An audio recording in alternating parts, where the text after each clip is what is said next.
Welcome to First Responder Financial Freedom Podcast. We talk to first responders all over the nation who are investing and working on businesses outside of their first responder jobs. Our goal is to motivate and educate each other and help provide a better financial understanding for a better future. Now here are your hosts, Mike Webb, Tyler Thrush, and Aaron Foster.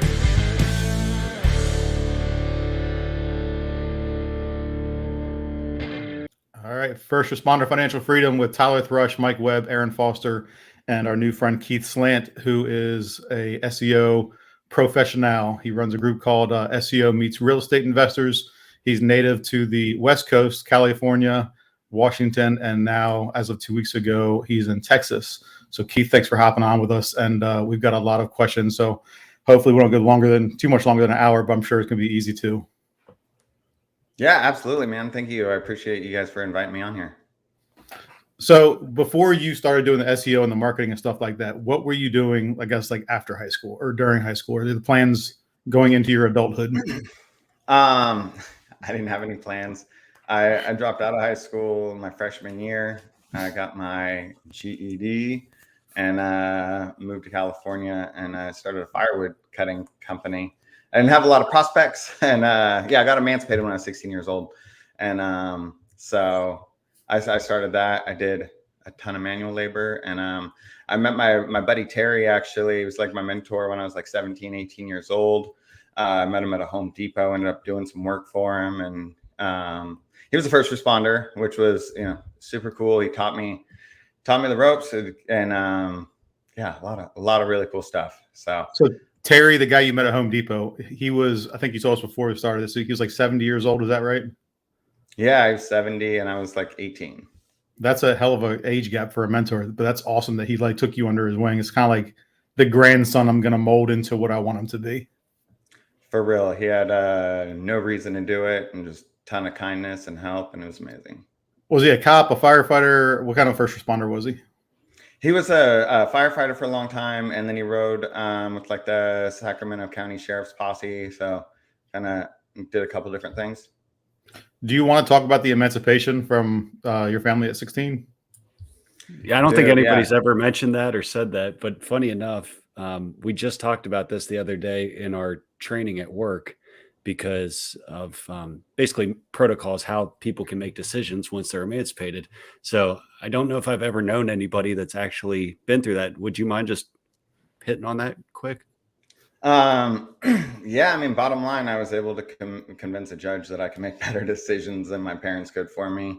And the judge agreed and emancipated me. And they said I had to, she wouldn't emancipate anyone unless they had their GED. And this was like in November. I couldn't get my GED till I was 16. So on my 16th birthday, I went and took my GED test. Most people take it in like 2 or 3 weeks because it's like offered on a Wednesday and then on the following Wednesday. I took them all in one day. I just kept taking the test and finished. And like a couple weeks later, I got emancipated. So. Did you set off on your own journey after that? Like I know what emancipated is, and I know like people who have done it, but everybody has kind of a different path afterwards. Yeah. I was up in Washington, and I moved in with my 27-year-old uncle in California. Not the best role model, but it was cool. So it took me. I didn't have a lot of guidance on what I was supposed to do. I didn't have any really good role models. That my stepdad really didn't do much other than sit in his lounge chair and watch reruns of Star Trek, and my next door neighbor was like the leader of a biker gang. And so honestly, like meeting Terry at that Home Depot was like a huge game changer for me. Just being able to like see like what, like I could have a house that actually has a foundation. Like I could actually have like really cool friends that have things going for them, and like, things that I just never was exposed to or even thought was a possibility. You don't know what you don't know.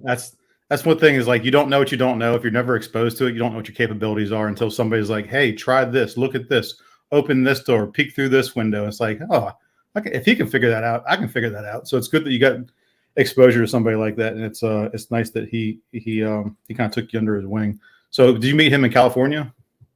Yeah, I did. Were you a laborer? Were you like hanging out with the day laborers? Kinda, yeah. Not like with the day laborers, but yeah. I mean, I didn't know how to use my brain to make money. I was just, did some random things, and I was splitting firewood. I was able to get firewood actually from like the national. You could actually get a few cords for like fairly cheap, split it, and I'd split it in like one side and then like drive it over like 50 to 100 miles where instead of 125 to $200 a cord, it was worth like $425 to like $600 a cord depending on the time of year. So market demand. Yeah, exactly. And Terry ended up hooking me up with a guy that owned like a few hundred acres, gave me like free range of like as much firewood as I wanted. So I had like a 5-man crew. We were splitting firewood and just like taking it across to Tahoe where the demand was way higher, the price was way higher. So nice. So this is Oh, go ahead. I was just going to say, first off, to Aaron's point, yes, everything is way higher around Tahoe. Mm-hmm. But so this was at 16 to 17 years old? I think by that time I was like 19 when I started actually having like employees and whatnot. That's still young for getting that employer mindset, entrepreneurial mindset. So did you kind of always have that in the back of your mind, or was that just like non-existent until you met your mentor? Yeah, it was kind of non-existent. I had I got one job, but didn't really go very. I've only had 2 jobs in my life, and they both lasted about 3 months. I'm a team player. I'll work hard for people that like actually appreciate me. But both of the jobs that I had, the owner, my boss, it was just a piece of work, and just felt like, I don't know. So like it highlights. Those other 2 jobs, were they button seat jobs? Like your button the seat's worth $10 an hour, $20 an hour? Basically, yeah. Yeah. But it highlights that one relationship or one conversation can literally change the trajectory of your life. So, and it sounds like that's what this did to you. Right? I know Tyler goes back to Tahoe for vacation once in a while. Do you ever go back there for vacation? Just be like, look where I am now, bitches. No, I haven't, but it is a beautiful area. You're a better man than me because there's places that I couldn't afford when I was a kid. I go back to now. I'm like, yeah, look at me now, motherfuckers. Right. Absolutely. So, all right, now that you've found your mentor, like what's next after the button the seat jobs, the SEO, not the SEO, the cords, the wood and Tahoe and the mentor, what's next? Like what was the next step after your like 19-year-old self? So I did that for a while. I was like 25 when I decided to move back to Washington. Like my parents' hair was getting gray. I wanted to buy a house. I couldn't afford a house in Tahoe. Like I just figured it was time to play catch up with the family. And also I was kind of sick of, doing manual labor, even though like a lot, I was doing a lot of delivery and other stuff, not necessarily splitting firewood, but it was, take a toll on your body. And I figured like I always told myself I was going to go back to school. My little brother, like he started going to college and graduated. I'm like, dude, he's not much smarter than me. Like if he could go to college, like I always thought it was just like out of the cards for me. Right. So I moved back to Washington. I bought a little house and I actually started a screen printing company. Got a few like actually legit like contracts with like some big, like a retail store and some other cool stuff. And then I went back to school. So I, enrolled in the local community college. Took me like 3 years at the community college just to get my AA because it took me a while just to get caught up. But I wanted to go back to school basically because I wanted to, become a better businessman. I felt like I kind of hit where, like, as far as what I could earn, I didn't really want to get a degree. And it sucks because there's no entrepreneur major at school, which is really freaking sad. And I'm not discouraging. School is amazing. I ended up transferring over to University of Washington. I majored in marketing because it was what I sucked the most at, honestly. Like I hated sales. I'm not good at sales. I wasn't good at it whatsoever. Like I would just split the highest quality wood and sell it a little cheaper than everyone else. Like I did not know how to like have a value proposition where I could sell this mediocre thing for like a higher, price. Like it was always either the lowest price or the highest quality at just lower price. So got a marketing degree, but even at the University of Washington, I learned about marketing, but not how to market. So I still had to teach myself. Like, no one taught me how to run Facebook ads or how to do like SEO or run a direct marketing or mail campaign. Like, no one taught me that. I still had to learn all that stuff on my own. But at the same time, it was very valuable because I met a guy that was actually a real estate investor in one of my classes, and he got me into real estate investing, taught me about wholesaling a little bit. I started working for him like almost for free, like 5 hours a day. I'd get all my screen printing done by like 11 a.m. and then work with him for the rest of the day. So the University of Maryland has a entrepreneurship program. I live down the street from University of Maryland, and they came out with it a couple of years ago, and I looked into it, and I was like, this is just kind of like generic, basic, like information. Like you can go out there and learn a lot of this stuff yourself. So my hat's off to you for going back to school for marketing and figuring it out and having that in your back pocket to move forward. Do you think going to college was worth it for you? It was for that one relationship, and it was also cool because, like I said before, like I wasn't surrounded by anyone actually going out there and trying to make their lives better. Like, I didn't know those people. Like, it just, that wasn't my group. So actually being like enmeshed in a bunch of people that are actually out there, trying to learn and edify themselves, whether, it was different directions than me or whatnot, like that was super valuable. The different relationships that I built were like super valuable. Do I regret it? No. Was it like, could I have done it a lot faster? Like, now that in hindsight, yes. Like, I could have done other networking that was a lot cheaper when I got 35 grand in student debt. But yeah. When you look at the different, the way college and upper education has gone the last, call it 10 or 15 years, like you can definitely see where at one point, yes, it was absolutely valuable for virtually anything that you would kind of consider white collar. But I think that has been diluted so much now with just how the world has gotten smaller with podcasts and YouTube. And now what I know with masterminds, like I would rather go spend $50,000 and get in the right room, and it would just be like an incubator versus 4 years of college. Now, with that said, like I don't regret, like I graduated, I started as an international business major and then transferred to a different school, went the management track with an emphasis in marketing. And I don't regret it, even though I used literally 0% of the actual like didactic portion of that. But it did teach me, and I guess everybody's a little bit different. It did teach me, I think, how to take a lot of information, deal with a schedule, like prioritize stuff that I didn't really like or want to learn about, get it done. So I do think that there's a lot of ancillary benefits that, again, everybody's a little bit different. Like, obviously it sounds like you were pretty squared away if you were willing to get a judge was willing to sign off on you basically sailing off by yourself at 17. Some folks do it at 17. Some people I know at 47 still haven't hit that stage of their life, So, it's just interesting to see, because I've had this conversation several times about like my kids going to school, and I joke that, but there's some seriousness to it. Like, if one of them becomes a plumber and one of them becomes an electrician, like I can stay in the nice nursing home when I'm older. Whereas if they go to college and go get an archaeological degree or, underwater basket weaving, it's like, what is the point? I think the value of education, especially college, is starting to I think people are really questioning it, but I think there's a lot of ancillary benefits still with it. I don't know. I was listening to one of the millionaires talk about not real estate, talk about going back to school and education. He said that I'm not going to send my kid to the regular state college because it's not worth it to me.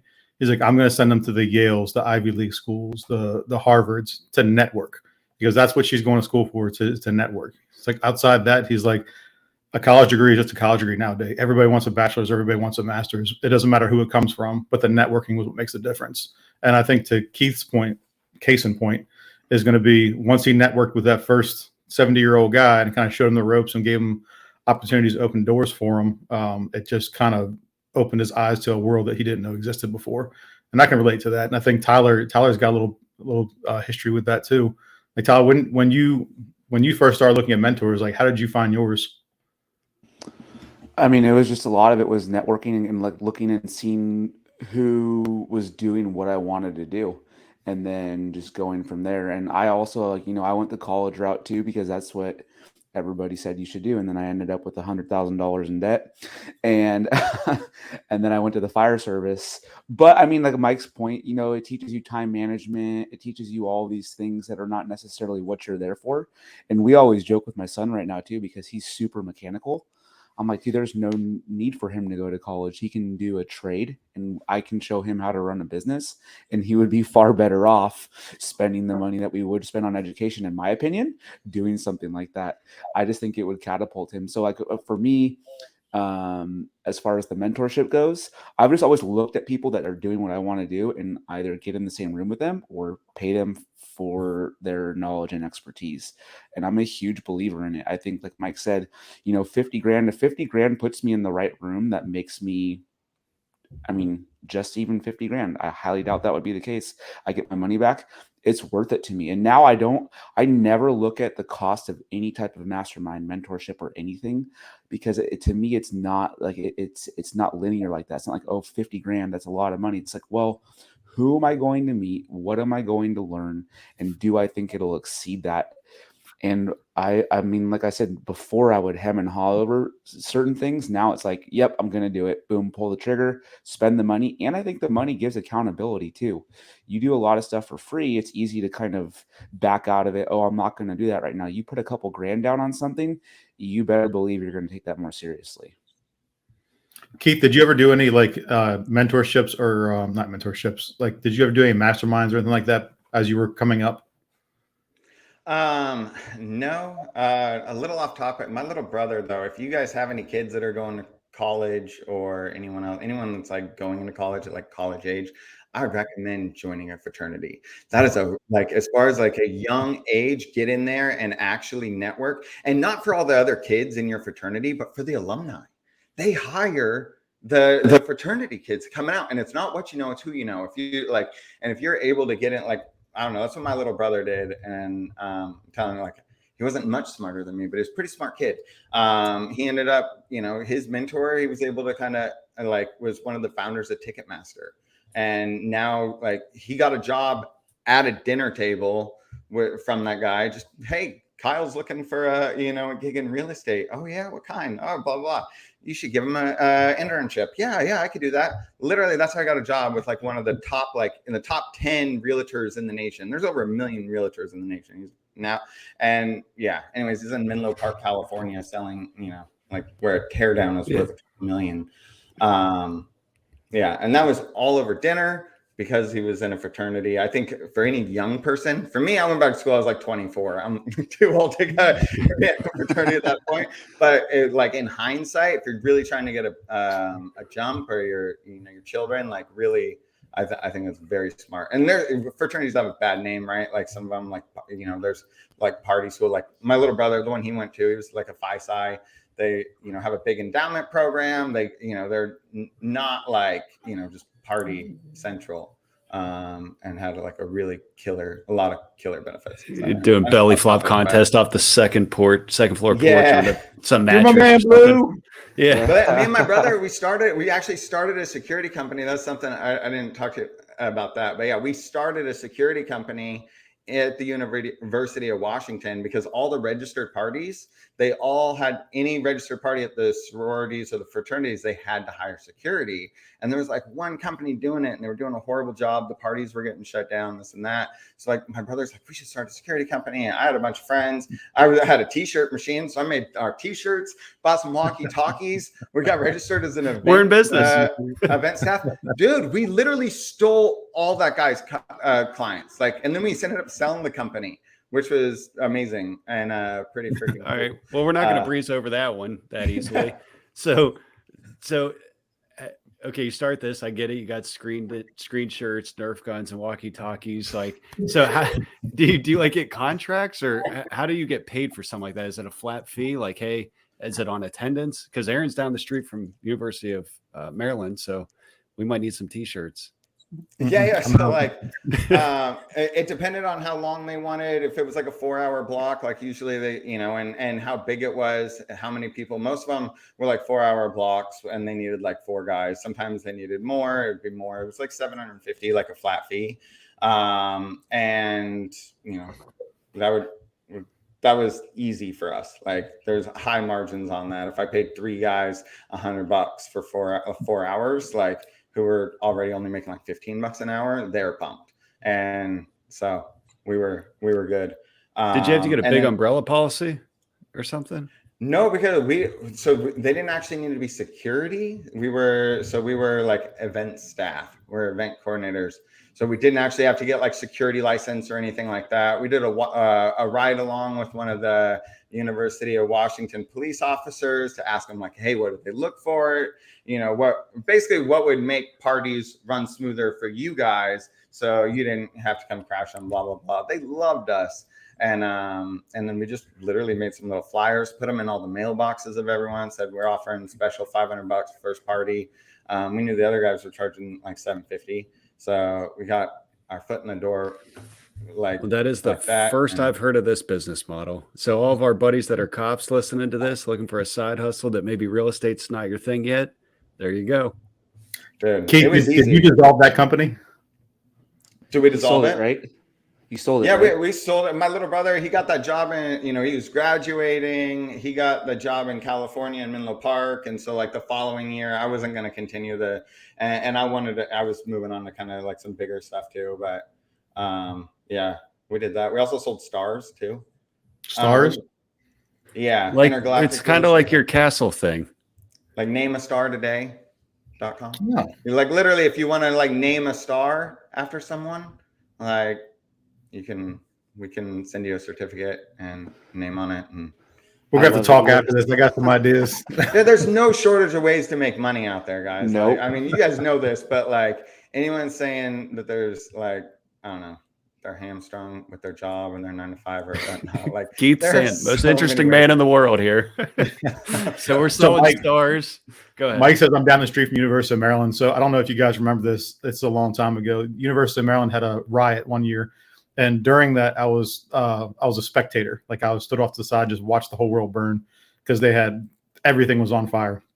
The next year, I was a spectator, but I was volunteering. And the third year, I was doing my internship with the ATF, and I still had a lot of insight into what goes on in these parties. And I'm like, never in my life do I ever want to stand inside one of these doors and be bombarded with all these idiots around me that are an absolute mess. So my hat's off to you for dealing with the melee.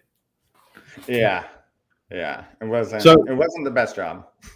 But it pays. And if you're in college, a college paying job at 15, 20, $25 an hour is better than most, and especially probably a couple of years ago by campus. Mm-hmm. So let's transition from selling stars to SEO. So how did you get into stars? How did you start marketing it? And to who? Well, as far as the stars, that was my brother's idea, but we both kind of went all in on it and had a lot of fun.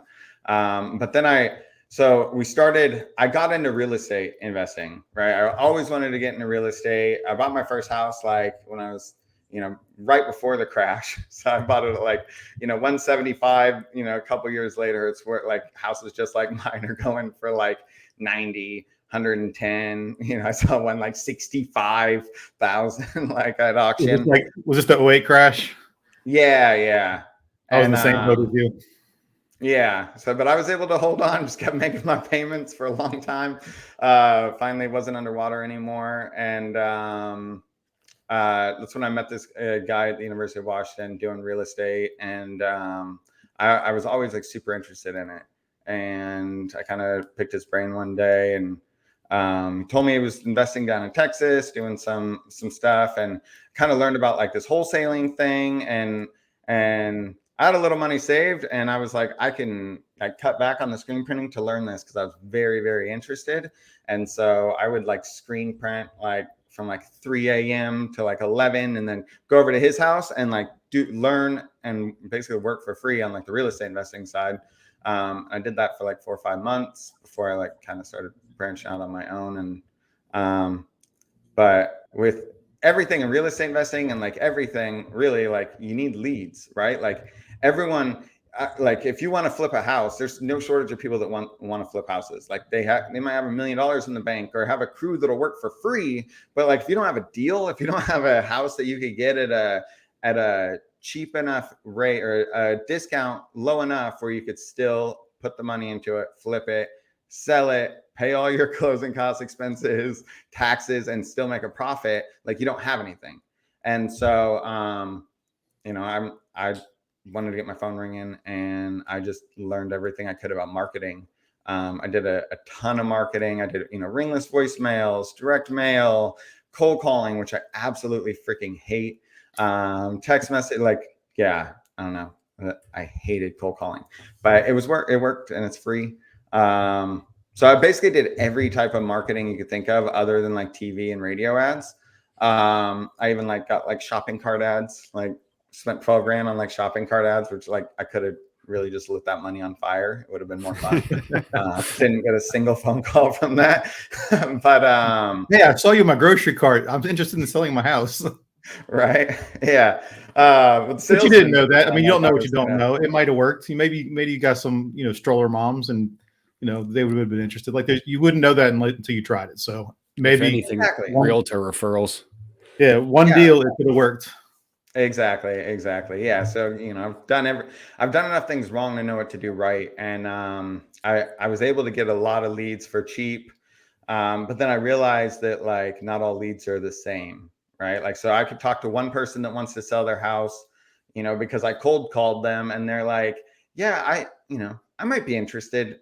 I'd entertain a cash offer. Like, you know, what is it? Like basically make me move. If you give me an offer high enough, like, yeah, I'll move. Like, but like a cold calling, I'd have to talk to like 35 sellers before one would sell me at a discount. And so that's like, you know, 35. And that's like thousands of calls to get 35 people that raised their hand that said, yes, I wanted to sell, to then whittle those down to like the one that will actually sell to me at a discount. So a ton of follow-up, a ton of calling, a ton of, you know, appointments and contracts and offers. And it was just a grind. And I realized like my time, like, yeah, I was making good money, but I was working like 16-hour days and it was just a lot. So I realized there's a lot hotter leads out there, right? Like an internet lead. Like, so that's when I dove really hard into Google, because anyone, like, it's different than if someone's physically Googling, like, how do I sell my house during divorce, or who buys houses as is, like they're ready to go. You didn't just like, you know, interrupt someone with a call. They weren't thinking about selling their house at that moment in time. But yeah, so like I dove all into search engine optimization, SEO. How do I get my website to the top for phrases and that like motivated people are selling, motivated homeowners? But I mean, you could do this for any industry, right? Whether it's, you know, self-storage or you know, a healthcare, you know, whatever. Like SEO is SEO. It's just optimizing your website to show up for relevant phrases and getting Tyler. He went over hot leads versus cold leads before in a different podcast. Tyler, can you just kind of brush over that real quick again? You know, a hot lead is somebody who is motivated to sell. Maybe it's, you know, death, divorce, tax delinquent, things like that. You know, they're ready to go. A cold lead, like what Keith is talking about, is somebody who's not interested in, through process of elimination, through nurturing, through follow-up phone calls, all of these things. You can turn those cold leads into a warm or a hot lead, but it takes a ton of work. So when you're talking about cold calling, I've been there, done that. Thousands and thousands of calls. It's a great skill to learn, but like you said, it's probably not the best use of your time once you added this new skill. But yeah, cold lead is basically somebody that you're contacting that you have no prior relationship. They have not reached out. There's really no interest there. You have to go through a sales process to see if there is any hidden motivation that you can uncover. Hot lead, they're ready to roll, you know, and hot leads are few and far between. What most of us get, I would say, are warm leads, which are in between the two. And we have to use our sales skills in order to take that warm lead, turn them into a hot lead, and then convert them into a closed deal. Keith, anything you want to add to that, or Mike? Yeah, and I hated sales. Like I'm actually really good at it now, but I still hate closing. Like I don't know, I don't like negotiating. Like take it or leave it. Like I don't want to deal with this. Like if you want my help, I'll help you. If not, like it's okay. Like I'll go somewhere else. Like I have other houses I can buy, kind of deal. But yeah, like I found it's all timing and circumstance when it comes to like even that outbound or like a warm lead, right? Like one day you might like, no way am I ever going to sell this car. I love this thing. Something could happen tomorrow, right? Like you break your leg or, someone gets cancer that you love and you need money and you're like, I will sell my prize car like today. Now, all of a sudden, the timing and the circumstances is completely different. But with the, the cold lead, you just got to keep following up until they actually are ready. Right. Yeah. So Keith, we just did a webinar for the group over the weekend about wholesaling, because obviously it's one of those, the barrier to entry to get into that portion of the business is pretty low, right? And that's why you see a lot of shady people, I think, do it. But for the ones that want to be good at it and make it a business, you hit the nail on the head. You don't have a business unless you have leads or deal flow. Like it's very difficult. And I mean, I've wholesaled for probably about 6 or 7 years while I did different facets of the real estate investing game, if you will. And I've pretty much have turned off most of my outbound marketing right now because we're focusing on just what I would describe as more of like legacy or wealth building strategies, where the wholesaling is great, but it's a grind, like you said. So drop in mail and RVMs and cold calls and all that stuff, right? It takes first off a ton of data. Like I don't think a lot of people realize like how quick you can burn through data and how expensive it is to constantly be mailing thousands and thousands of pieces of mail every week. Like a stamp is what, like 62 cents now or something. Like it's every year it gets more expensive and your return on your mail is extremely low, like response rate. So I think pretty much you're known for your SEO or evergreen marketing, right? Or the PPC side of the house. If somebody wanted to start a wholesaling business, or maybe they have a plumbing business, or maybe it's not even real estate related, how could somebody start to kind of wrap their head around what is SEO? How can I learn something about it? And how can I actually execute or implement it? Because I think that's where a lot of folks know the terminology. They have a rough idea, like that's how you show up on page 1 in Google, but how do you do it? Like, I think that's where the disconnect is. So I believe you have a concierge service, but you also have a group that teaches kind of how to use this information. So if you want to be like the guru and do it yourself, you can do that also. So could you just maybe talk about those 3 things a little bit? Yeah, absolutely. So like SEO is, search engine optimization. It's how to optimize your website or your web pages to show up for phrases related, that you want to show up for, right? And not every phrase is, the same. Like sell my house fast, honestly, isn't all that great of a search term. Sell my house cash, the motivation is way higher. And so like optimizing your page for these different things is like crazy important. There's a ton of different ways to do that. Like I can talk to you for hours about optimization, but really it comes down, your headings, your title, even your images, right? Like what you name your images, like really matters. But like at the end of the day, Google's whole job is to put the best answer and the most complete answer in front of a searcher as fast as possible. So your job is to show Google that you have the most complete answer. And it's hard to really wrap, but I do have a free Facebook group. Like SEO technically is free to do, right? Like it's free. If you just grind, like it's free. I do offer it as a service for people that have more money than they have time, or for real estate investors. But we have a free Facebook group where we literally like teach this stuff for free. Every Wednesday we do a live call for an hour, answer and ask questions. But there's what's the name of it? SEO meets real estate investors. Okay. Yeah. And it's interesting how SEO has progressed too, right? Like, back in the day, a lot of people would just enter a keyword like sell my house cash and just put it, this is an exaggeration, like 500 times on the page and, oh, hey, we're going to rank. And it's so interesting now how all the algorithms are getting smarter and smarter to where it's does this person actually provide value and an answer to the question that this person is searching for? And I'll speak to your calls, and that's why we have you on today. Is the calls are super informative, and people ask questions, and there's people that are actively trying to do this on their own, which, like in anything in life, when you have people actively trying to figure stuff out, the questions are going to be more pointed. The answers are going to be more helpful. And as you go along, I mean, I listened to it. I think I told you, or no, I did. Because I asked you before I did it.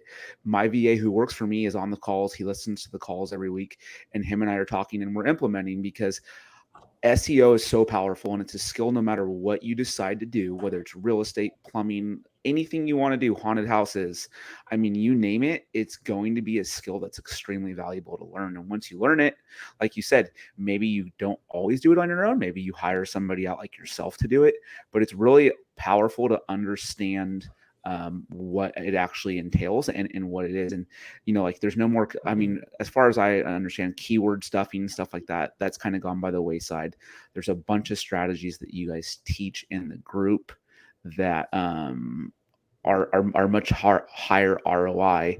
I guess, you know, the guys in our group, they've asked, you know, some questions as far as how can they rank for certain things. So I do want to make sure I don't forget that. The number one question that we had was a lot of people are doing short-term rentals in the group, and they want to know how they can rank. And maybe this is a little bit different, but they want to know how they can rank higher to kind of compete with the Airbnbs, things like that. And this could, I'm sure, could pertain to any industry where you're the small guy. How do I compete with the big guy on the block? Yeah, man, for the short-term rentals, I don't have a ton of background on that. Would it be helpful, or could I like share my screen and actually even kind of like go through? Like, I know when someone has WePayCashCloseQuick.com, or I could kind of like go through some stuff. I think that might be probably one of the. Let's do it. I think it'll be huge. I see your shirt. It's a carrot site. It's a carrot shirt, yeah. Everybody else. So, but yeah, mine's a carrot site, obviously. But let me see here. Did you share your screen yet? Oh, there's the button. Cool. So share screen. I'm gonna window. So while you're looking for that, can we just talk about some other like things like in SEO? So like how some things are good, some things are bad, to Tyler's point.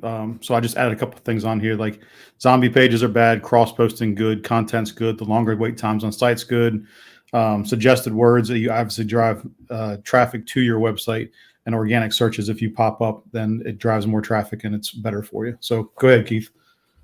Exactly. And the reason why, like, this is free and it's the highest value lead available. There's no hotter lead than someone that's physically Googling, like, you know, whatever it is to get, you know, the answer to whatever their question is, whether it's how to sell a house that has fire damage, or, you know, where's the closest McDonald's near me? Like, that person's ready to eat a burger and the other person's ready to sell their fire damage house. They're ready to go. And so this is crazy valuable. But, so here's a site, just looking at it really fast. I use a lot of free tools. This is cheap, and you know, you can do this very free. You don't need a lot of money to do any of this stuff. But SEO Quake is a free plugin that I use all the time. And it'll break down sites. It'll break down, you know, your site. It'll break down your competitor site. You know, you can break down my site. My main site is kindhousebuyers.com. I got a lot of different sites, but if you're like, hey, what is Keith doing? Like, you can look at it. So like Google's an algorithm. At the end of the day, it's an algorithm, and it crawls sites. And yes, it gets better and faster and smarter all the time. So you want to advance, like you said, like a few years ago, you could just write "sell my house fast" a bunch of times and it would actually work. Now it doesn't work like that anymore. One of the best things you could do, but it still does work. It's just different. And what we found, like, single word densities matter. If you have sell and if you have house and you have cash at a high enough density, which if I wanted to rank for sell my house fast in a market city, I'd probably kick up fast a little bit. I always want sell and house above 2% and at the top of the page here.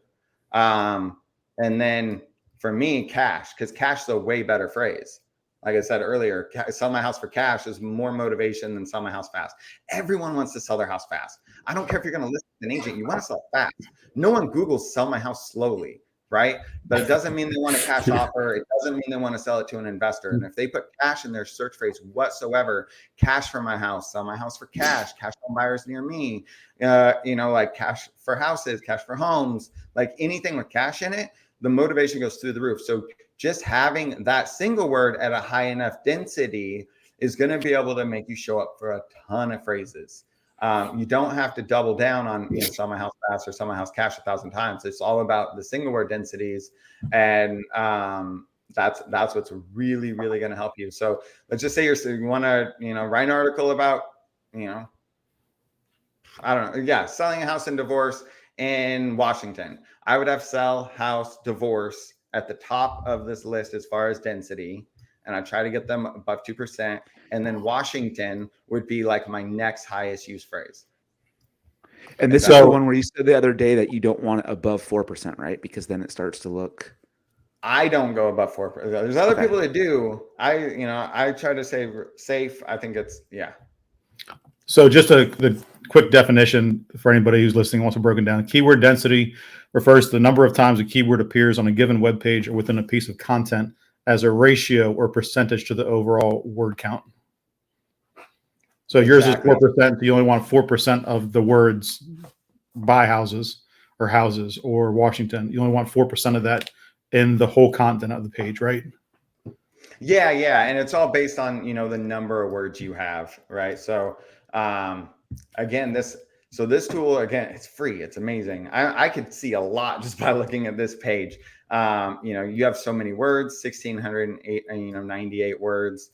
The big thing is look at your competitors. You want to look and see what they're doing.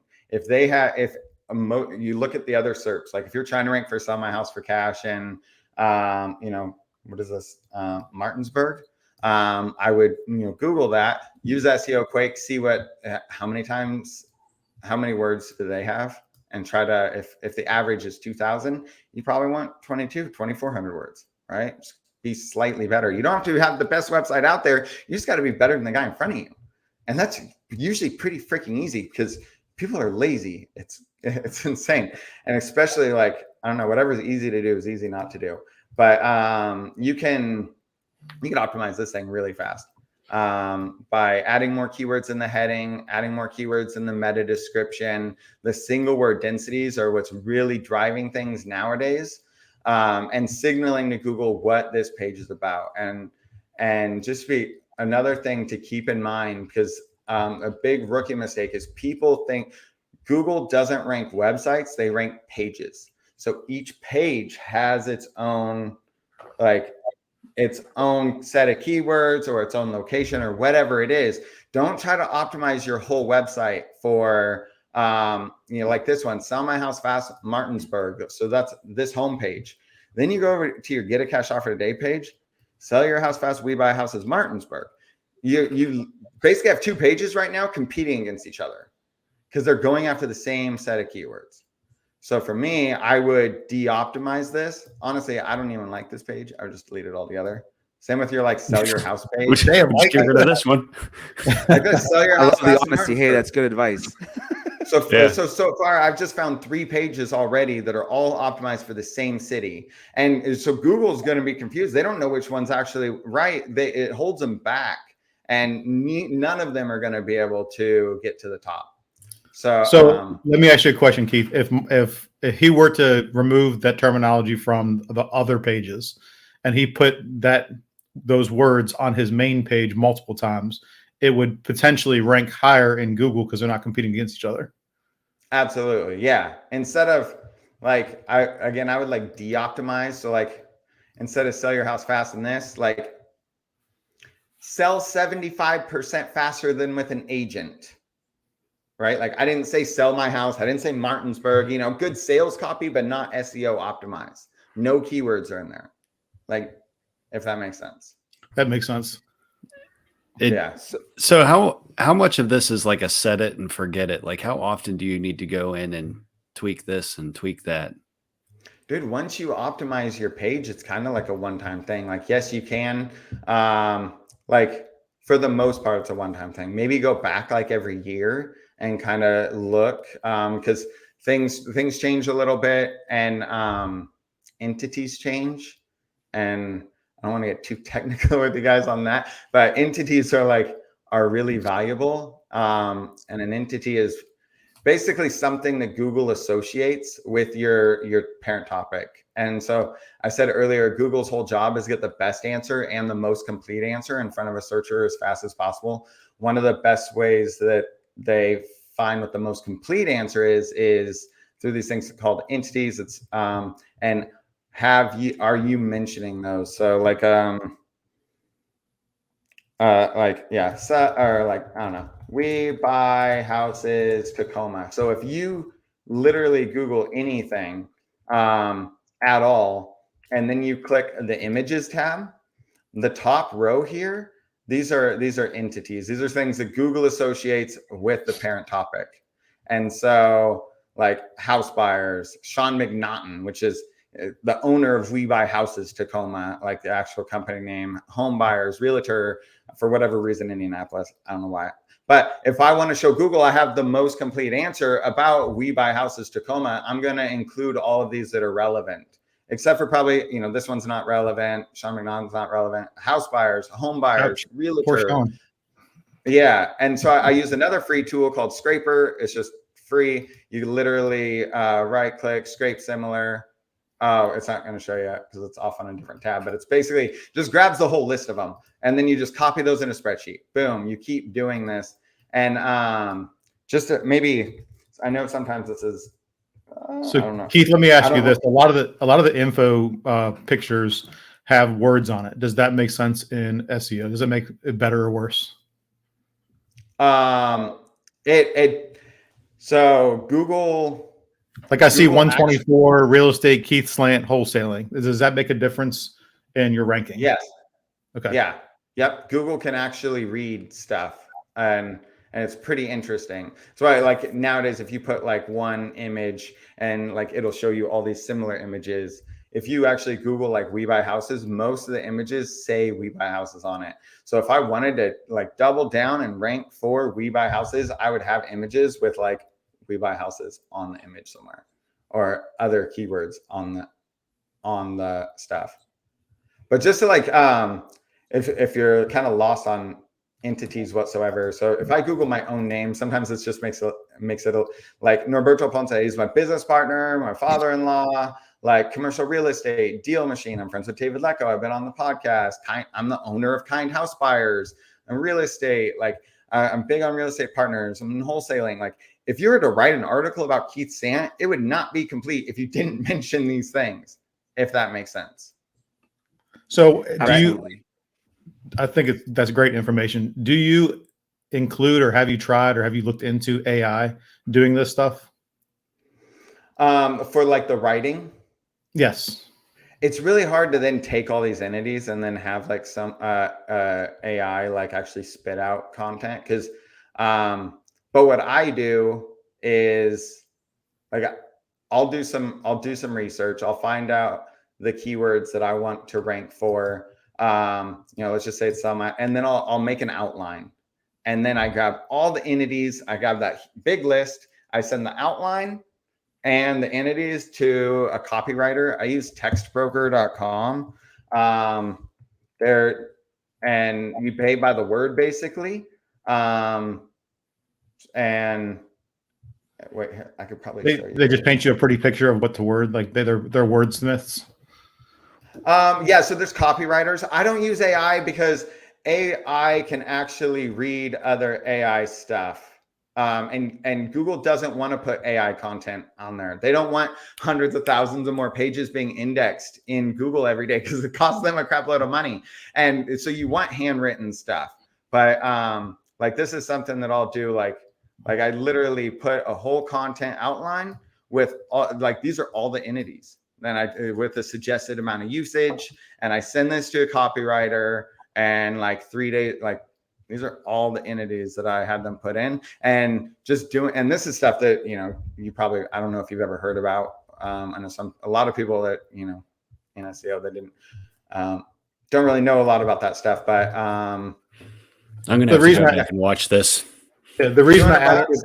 something comes back. And I've been able to take like websites that were, not entity rich whatsoever and just rewrite them. And I took them from like the bottom page 1 to like the top, or page 2 or 3 to like just way up there. All other things being equal. The reason I ask about the AI is because it's all dots and dashes for when it breaks down, but the dots and dashes, there's stuff hidden inside of it. So to your point, Google or Bing or whatever the search engines, they can recognize it as written by AI, and it'll actually lower your rankings. And they're trying to make that more proficient. But there's other websites coming out where if you take the text from an AI bot, put it into this website, it'll scrub the AI text or images to make sure that it doesn't show up as AI generated content. I just think it's like the robots fighting robots for content right now. It's pretty insane. And you could take some really good AI content out there, but like and edit it, but like publishing raw AI content is not a good idea in my opinion. It's not going to be a long-term thing. But it could save you a lot of time if you publish like a good 4,000. Like there's some good programs now that could get you really close. Spend an extra hour editing that thing and boom, you can publish it. But and it's interesting. So real quick to kind of go back through this, because I think what you just shared and Mike said he's going to rewatch this. I think this is super valuable, right? So any one of us who takes a business that we're in, we get these entities, we understand what people are asking us as far as the top questions on a day-to-day basis, what those keywords are. Like you said, you take this, you create an outline, and then I'll take on to Aaron's point too. Let's say you use something like Chat GPT. Hey, create an outline for me using these things. It'll shoot out some type of format that where you can, perhaps take it to, what was it called? Text Broker, right? Text Broker, yep. Text Broker. They'll create copy for you, and copywriters, I mean, they're extremely valuable. Not many of us can write like they do. It's a very good skill to have, and I would definitely farm that out unless you just have some huge desire to be a copywriter or get at it. And you're taking the raw ideas, the outline maybe from yourself or from Chat GPT, sending it to the copywriter, and then you take this and you put this on your webpage, correct? Absolutely, yeah. Okay. Yep. Yeah. And then that's where the SEO comes into play. Yeah, that's like the only other thing that's like, as far as like the outline that's really valuable are your headings. So like Google crawls your site, and one of the first things they see is your title and your meta description. So this is my site. I'm just gonna show you like the SEO quick analyst, or wow, I can't talk. But anyways, what it pops out. Yeah, analytics. Yeah. So title, meta description, and then like this is what like an outline looks like. Like your H1. Every page should have one H1. Like that's good SEO etiquette. Most people go after. I put 2 keywords in my H1. You're only really supposed to have 1, but I want all encompassing. So I put 2 keywords in there, and then all your H2s should be like your secondary keywords. And for me, in real estate, like I want them all to have a keyword and a location. Keyword, location, keyword, location. And I break it down, try to vary it up. Cash for my house, cash for houses, without an agent, for cash, sell my home.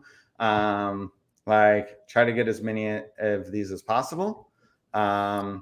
Just to break it down for everybody listening instead of watching. So like basically you're on your headings listing right now, and it's broken down through computer code. So the computer code has heading listings 1, heading listings 2, and each line item for the heading listings 1, 2, 3, all the way down, he has certain criteria and words to be used in that for content on that page. Is that about right? Exactly. So if I want to rank for a keyword, I'm going to make it a heading. I'm going to talk about that thing, cash home buyers in Tacoma, cash home buyers in Tacoma, cash home buyers in Tacoma. And then I'll literally name the image. Like this isn't Keith Sant, the owner of this is a cash home buyer in Tacoma. And then I go to the next one, and I just, we buy houses in Tacoma. I talk about all the situations when you'd want to sell your house to a We Buy Houses company. And then I'll name the images, we buy houses as is, we buy houses for cash, we buy homes. And then I just keep going. It's not rocket science. I'm telling, like, I dropped out of school when I was 15 years old and I got my GED. Like, if I could do it, like, anyone could do it. It's, yeah. So Keith, like you said earlier, and I think it's obvious now that have dove into it, like we could talk about a lot of this for hours, but we're coming up on an hour. So for those of you that typically listen to the show, I would encourage you to watch this one just because it would be much easier to follow along as he kind of dives into some of this, hacking into the mainframe and whatnot. if somebody is like, wow, the only thing I remember for the last 45 minutes is SEO means search engine optimization and everything else is a blur. Where could they go find more information about this? And then if they're like, hey, I know, like, I'm the plumber. I want to be the plumber. I don't want to do this. I want to pay somebody like Keith to do it. What direction would you give somebody like that also? I mean, if they're in the real estate industry, for sure, hit me up. Like, what's the best way to contact you? SEO meets realestateinvestors.com. You could book a free call with me through our site there, or on Facebook.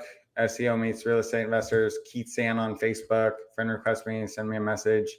I'm always happy to jump on a phone call. My phone 253-293-9789. So, like, I'm happy to answer any questions and save people from making rookie mistakes. Keith, I don't want to hold you to anything, but what could somebody typically expect?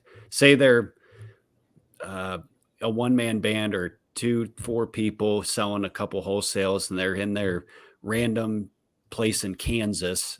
How much would somebody have to expect? Is this millions of dollars, or, you would think to compete with Google and all these other, not compete, but like to really move the needle, you got to spend a lot of money. Is that the case, or what is a good general ballpark number that somebody could expect to spend? So, man, it's going to change like wildly based on your market, right? Like, I just got done working on one guy's site and all I did was rewrite his content. And that's half of SEO. The other half of these things called backlinks, which we don't got time to talk about those right now. But all I did was rewrite his content. He's already ranking for over 100 keywords. He's in like Oklahoma and he was ranking for 100 keywords, got like 5 leads this week, like without a single backlink. And then there's other places like Dallas that's like crazy hyper competitive where you can rewrite your content all day long, but you need backlinks like to be able to. And the domain authority has to be high and everything. Domain, like, yeah, you may as well not even mess with it. So I mean, not that you should mess with it, because like the juice is worth the squeeze. Like, I'm working with one guy in Dallas, and like there's like 9 million people in like the DFW area.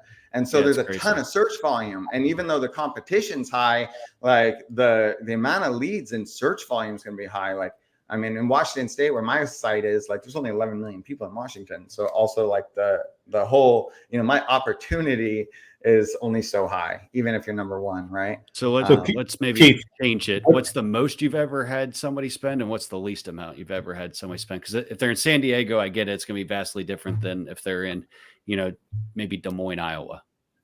Yeah. I like usually like $5,000 in a low competitive market. I've seen like have people start closing deals with that. In a high competitive market, you're probably looking at almost like $15,000 to like start to like get to like close your first deal. If you don't want to do any of it on your own and pay me to do it all, and I'm not saying, but you could close multiple deals. And I was gonna say, like we said about the mastermind, it's not a linear thing. You pay $15,000, yeah, exactly. No, but you make 30 on a deal. Who cares? Yeah, it paid for itself. So I do want to touch on that real quick. Yeah. No, go ahead. That's what I'm going to say is, so a lot of people say, oh, they hear $5,000 and they shut down. They're like, dude, I'm not paying $5,000. It's so expensive. So this is what I like to do. And now we're going to put it into practice that's $400 a month, right? Simple math. You're going to be paying $400 a month for the next year, let's say, to build something that we've talked about that is not linear, that will be there. Is evergreen content forever. So when people hear the 5,000 or the 15,000, you have to remember you're in a competitive industry, since we're talking about real estate investing specifically. And I'm also going to be honest, when I first started doing SEO, that was at the start. I think Mike and I have talked about this before, where we didn't have a lot of money. dude, I put it on a credit card.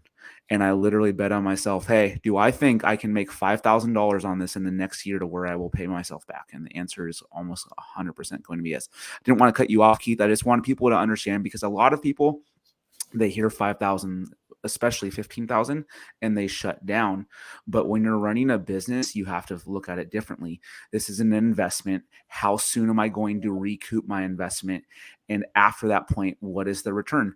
At some point, you're going to hit this where you've already paid yourself back that $5,000, and it's going to become infinite until you have additional costs. So just wanted to jump in there real quick and say, hey, I know that it's that may seem like a lot, and yes, you can do it on your own. But if you are in the position, what I would do, I would start saving $400 a month using the $500 or the $5,000 example. Once you have 6 months saved up, hire somebody like Keith, get going, have a 6-month buffer, and it continues to go. And real quick before we shut down, because of this, you can also find this way cheaper on Fiverr or Upwork, but they're employing what is called black hat strategies, and you're going to screw yourself. So that's why I bring this up. The juice is definitely worth the squeeze when you hire somebody who knows what they're doing and they're using things that are approved by Google. Do not try to go farm this out. Get the cheapest. The bottom basement is going to get you at the bottom of the rankings because Google's going to slam you. Am I wrong? No, you're absolutely right. Okay. Yeah. And I saw your eyes get wide. You're like, oh. Yeah. That's why I set it up that way. Please don't do Fiverr or anything like that. Like, I'll tell you all kinds of free strategies. Like, just don't do that because it'll jack up your site, and you don't want to do that. Sometimes SEO, you don't want to look for the cheapest, man. Seafood, vasectomies, SEO, you never know, right? Yeah. Sometimes it's worth what you pay for. So I got a couple things before we wrap up. One, when I was learning about SEO years ago, it's like a highway. If you've never run the highway before, you can get lost real easy. But once you start knowing the roads, you have a lot of off ramps, a lot of on ramps, a lot of moving traffic coming, going, and a lot of construction. So once you get used to that highway in your area, you can figure it out pretty easily. And if you don't, then have somebody like an Uber driver drive you around, like Keith. Keith is our SEO Uber driver. So Keith, as we wrap this up, I've got 2 questions for you. The first one is, what's your why? Why are you pushing SEO? Why are you doing this right now? Marketing for yourself. Why are you doing real estate? Why are you helping other people? Like, what's your why? I want to help more people. I love helping people. I don't know why. Like, should have been a fireman, dude. I get like a helper's high or something. Like it's like selfishness, but or selfless. But I started down SEO like early on. It took me like 5 years to really figure it out. Like really, really figure it out. I did a ton of things wrong. Right? Like even like Fiverr, dumb stuff. Like, and if I could help people avoid the rookie mistakes that I made along the way, like if I was a smart man, I would have given up, but I just kept like one thing my mom never taught me to quit. And I just kept going, kept learning. So if I can help people avoid those mistakes, like I'm all about it. And like a lot of people, they might've tried it, they gave up, and they're saying, oh, SEO doesn't work, or, oh, it doesn't work, or it's not worth the money, or, oh, let's just get paid leads today. And it's like, I'm telling you straight up, and like with complete confidence, SEO is the cheapest cost per deal and the cheapest cost per lead over time. In the very beginning, it's not when you spend 15 grand to get your first deal, but like my website is an asset. Like, just like if I bought a rental, like I just moved to Texas, like we mentioned, I'm not even answering any of my own leads anymore. I got one guy answering all my leads right now. We closed 49 grand in assignment fees this month. We split it 50-50. I haven't made a seller call, nothing. I made 25 grand this month without doing a freaking thing, which is amazing. And so I want to show people how to do that as well. But yeah, your website's an asset, treat it like that, and it'll like treat you good. But just like an asset, if you bought a rental, you put money into it, you might even put a ton of equity or time trying to get it, up to market rent, to be able to get it to rent. And then you finally hit that break even point, and then, awesome. And then it's like, wow, now it's cash flowing and it's appreciating. It's amazing. Let's do it again. But in the beginning, you're like, when am I going to get my money back? So, farming leads sounds a lot easier than splitting firewood. Dude, it's amazing. And I'm telling anyone could do this stuff. It's not rocket science. And if you really want to, so one last thing, I don't want to keep everyone, I have a lot of really cool marketing tactics. Keep going. Keep going. Like, well, this is Google My Business, honestly, is one of the, if you want to get to the top of Google for free, fast, create a Google My Business listing. And if you already have one, optimize it. Like, just optimize it. There's a ton of YouTube videos on optimization. It's not like rocket science. I think I could share my screen again, but like, honestly, like, so your Google My Business listing, like if you Google like McDonald's, right? And you'll see like 3 McDonald's on the map and there's like 3 of them. That's a Google My Business listing or Google Business listing. And it's trying to match, you know, local searches with local businesses. And it's free to create one of these listings and get up there. And you'll be able to show up for a lot more keywords if you optimize it. So having products, having services, having an appointments link, just really fill the thing out as best as possible, like as much as possible. Man, like if you have a Google My Business and you get an email, it's like, hey, are you open on the holidays? I bet almost all you guys just ignore those. Like, don't ignore them. Say yes. It literally, Google even tells you, like, you know, update your hours to reach more people or add more photos to stay ahead. They're literally telling you what to do. And most people just ignore those. If you add more photos, add a video, fill out every single thing on there, you will get so much more visibility. It's insane. And I get so many leads for free from my Google My Business listing. And I have like 50 Google My Business listings all over the place. I'm closing another deal in Fort Worth this month from one of them. But yeah, Google My Business, free way to get to the top of Google. So if you guys aren't listening, Google My Business. Let's go do that. Keith, last question before we wrap this up. If you could go back and give your younger self advice, it could be 5, 10, 15, 16-year-old self. What advice would you give your younger self? Dude, I don't know. I'm super happy with what happened. You know, my life, I don't know. I'm blessed. I'm super blessed and happy. Like, would I change things? Probably not. Like, because I wouldn't be the same person. Would you go back and give yourself advice to do something else a different way? You know, definitely networking. But like, I wouldn't have. Yeah, I don't know. It's so hard. I wasn't in the position to network with anyone. Like, I lived in a, you know, basically a trailer park in Auburn. Like, who was I gonna network with? Like, I don't know. Take advantage of the things that you have, right? Be grateful for everything you have. Like, that's yeah.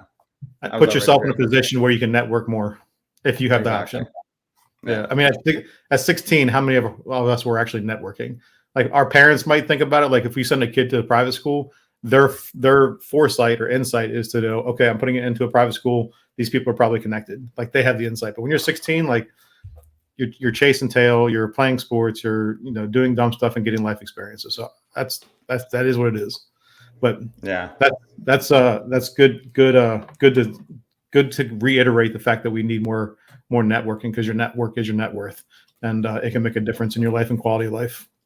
Learn how to sell and learn marketing everywhere. Like, every single conversation you have is basically a sales negotiation, if you look at it that way. And if you're good at it, you're going to get your way in life. Like, let's just say if you're able to, you know, negotiate 10%, you know, from any extra deal, your net worth just went up 10%, or your yearly salary just went up 10%. Like, if you can negotiate, you're going to be in a way better position. And then, you know, knowing how to market, whether it's you, like, every company needs marketing. I don't care if you're a charity, a church, a nonprofit, like, they still need to learn, you know, market.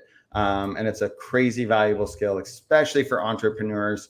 And knowing what you're getting and what you're buying, even if you're not doing the marketing yourself, understanding what SEO is, understanding what a backlink is, you know, like, I'm never going to be the guy, like, you know, doing drywall and taping and floating, but I understand what it is. I understand what it looks like. And, you know, if I'm hiring someone out, I want to know what I'm getting and it's going to be done right. So any business owner should have very basic, broad understanding of marketing, in my opinion.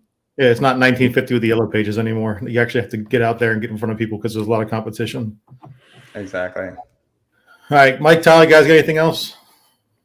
Just thank you. I mean, this Thank this you, is one of those episodes where we could have done 2 or 3 part episode here, because there's just so much. And this is one of those episodes. I think they are all of value. But if you actually, the folks listening and watching, implement this, whatever it be, whether plumbing, HVAC, mowing, real estate, whatever your job, hustle, business is, you implement these things. Like Keith said, you're going to be infinitely ahead of your competition, because let's face it, most of your competition isn't doing any of this, especially in some of those trades.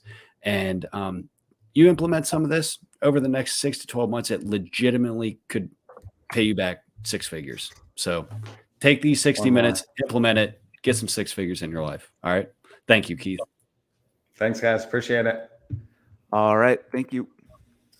See you, buddy. Talk to you soon.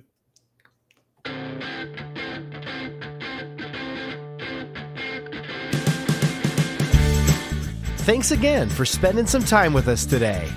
If you found value in anything you heard, please share with someone who may benefit.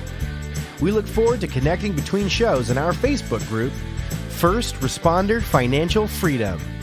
Till next time.